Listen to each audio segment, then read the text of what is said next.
وقال الذين كفروا لا تسمعوا لهذا القرآن কাফির হলো ওইটা কইতে পারে মুহাম্মদ সাল্লাল্লাহু আলাইহি ওয়াসাল্লাম তোমরা কোরআন শরীফ তিলাওয়াত করতে দিও না। আল্লাহর নবীর তিলাওয়াত শোনার পরে কাফির হলোর অন্তর আকর্ষিত হইছিল, তারা অন্তরের মাঝে অ্যাকশন করত ও যাতে নবীর তিলাওয়াত শোনা যায় না ও তারা ওয়াল গাউফিহি তারা শব্দ কইছে যে তোমরা সুরগুল বাজাও, তোমরা কিটা গন্ডগোল লাগাও নবীর তিলাওয়াতের সময়। আল্লাহ নবী নামাজও লাগতা মরা গরুর বর এরপরে নারী বুড়ি ওটা নিয়ে আল্লাহ নবীর গেটা গর্জনার উপরে রাখিত, এত নির্যাতন করছে। সুমাইয়া রাদিয়াল্লাহু তাআলা আনহা আল্লাহ নবীর মহিলা সাহাবী, ইসলামের পয়লা শহীদ।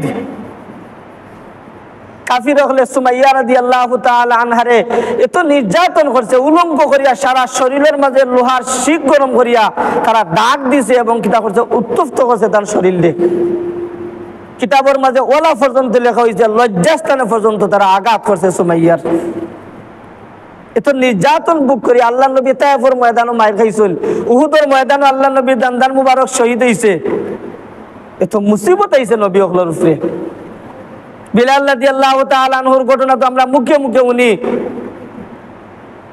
উমাইয়া ইবনে খলফের গোলাম আসলা এত নির্যাতন করতো, বালুর মাঝে নিয়ে কিটা উদলা করিয়া নিয়ে রাখি দিত, হাত পাওয়ার মাঝে কিটা রশি দিয়ে বান দিয়া উত্তপ্ত মরুভূমির বালুর মাঝে নিয়ে রাখি দিত।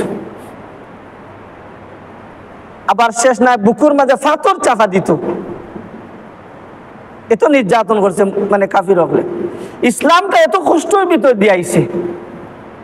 ইসলামের পয়লা সূচনা হয়েছে গরিব সাহাবায়ে কেরাম যারা অসহায় আসলা এরার মাধ্যমে ইসলামটা পয়লা শুরু হয়েছে। বাদাল ইসলামু গরিবান ওয়া সায়াউদু কামা বাদা।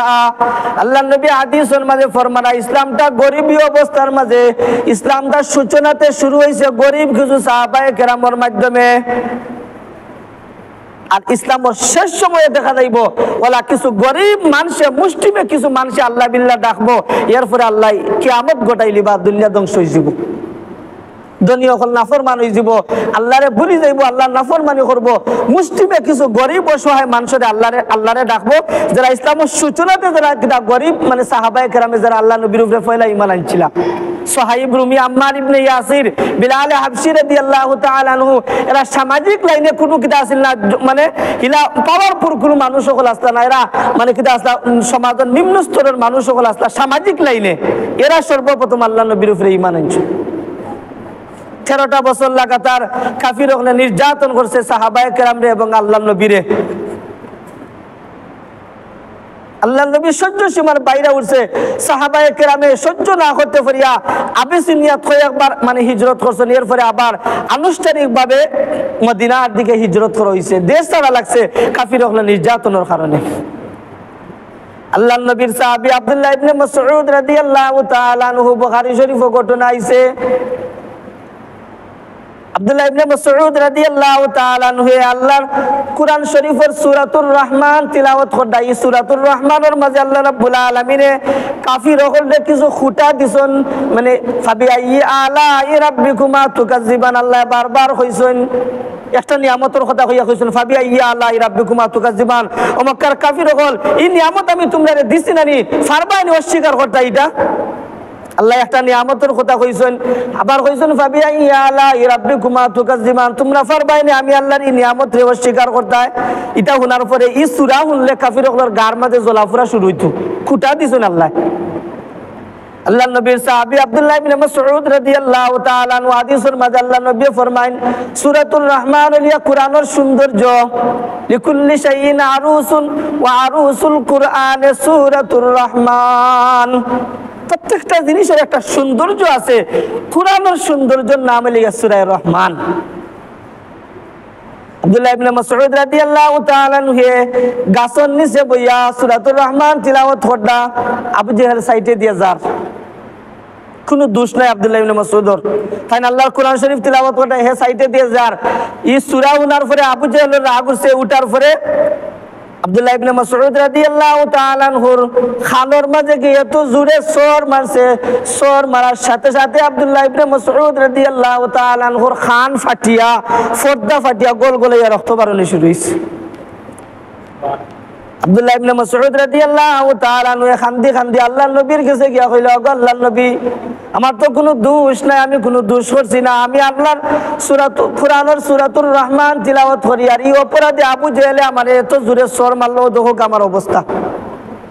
আব্দুল্লাহ ইবনে মাসউদ গিয়া বিচার দিল আল্লাহর নবীর কাছে, কিন্তু আল্লাহর নবী এই শক্তি নাই যে আবু জেহেলের লগে মোকাবেলা করতে। কইলাও আব্দুল্লাহ ইবনে মাসউদ সবর করিলাও, ধৈর্য ধর, কিতা করবা, আমরা তো দুর্বল। ইকান উনার পরে যে আব্দুল্লাহ ইবনে মাসউদে গেলা যে একটা মানে কিটা দুঃখ উনানিত আল্লাহর নবীরে, কিন্তু আল্লাহর নবী কইলা সবর করো।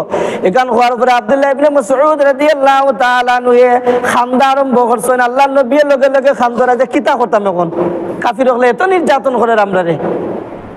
আল্লাহর নবী আব্দুল্লাহ ইবনে মাসউদ রাদিয়াল্লাহু তাআলা আনহু রে কইলা সবর করিলা, ধৈর্য ধরো, আল্লাহর পক্ষ থেকে এমনি সাহায্য আইব, আল্লাহ একটু সবর করো, একটু অপেক্ষা করো। আব্দুল্লাহ ইবনে মাসউদ রাদিয়াল্লাহু তাআলা আনহু খান্দরা, আল্লাহর নবী খান্দরা, আল্লাহ রাব্বুল আলামিন জিবরাইল আলাইহিস সালাতু ওয়াস সালাম নে ফাটাইলা, বলে যাও জিবরাইল, বলে আল্লাহর নবী আমার নবী খান্দরা, আমার সাহাবী নবীর সাহাবী আব্দুল্লাহ ইবনে মাসউদে খান্দরা, তুমি একটা হাসি দিও গিয়েলো। আল্লাহর পক্ষ থেকে জিবরাইল আলাইহিস সালাতু ওয়াস সালাম আইয়া দুইজনের মাঝখানে একটা হাসি দিছেন। হাসি উনার পরে আল্লাহর নবীর সামনে একটু রাগ করছে জিবরাইলের হাসি দেখিয়া। আল্লাহ নবী কইলা, ও ভাই জিবরাইল, আমি খান্দি আর আমার সাহাবী আব্দুল্লাহ ইবনে মাসউদ খান্দরা, তুমি তো খান্দার কথা আছিল, তুমি মাঝখানে আসলা কিটার লাগি? জিবরাইল আলাইহিস সালাতু ওয়াস সালাম কইলা, ও আল্লাহর নবী, আমি দুনিয়ার মাঝে আওয়ার পরে ব্যক্তিগত কোনো কাম করি না, যা করি সব তা আল্লাহর হুকুমে করি।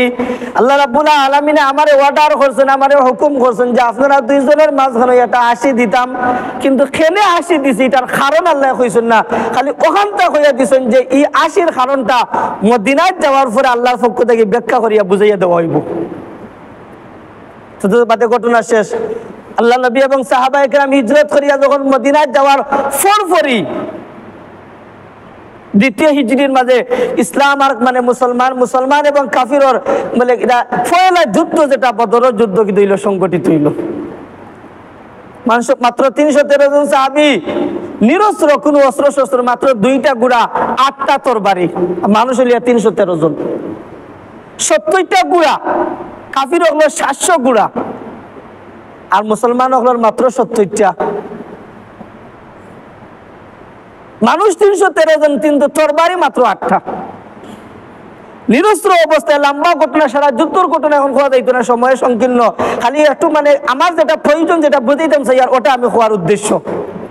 ইসলামের ফয়লা সাহাবায়ে কেরামে কইলা, ওগো আল্লাহর নবী, যুদ্ধ করতাম, কাফির হলে 1000 কাফির যুদ্ধ হল, তারা বাসি বাসি লইয়া আইছে, আবু জেহেলে যুদ্ধ করতো, তারা যুদ্ধ, আর মুসলমান মাত্র 313 জন। এরপরে তারা এত অস্ত্র শস্ত্র, আমরা নিরস্ত্র অবস্থায় কিলা যুদ্ধ করতাম, একটা তরবারি পর্যন্ত আত লইয়া যাইতাম সামনে।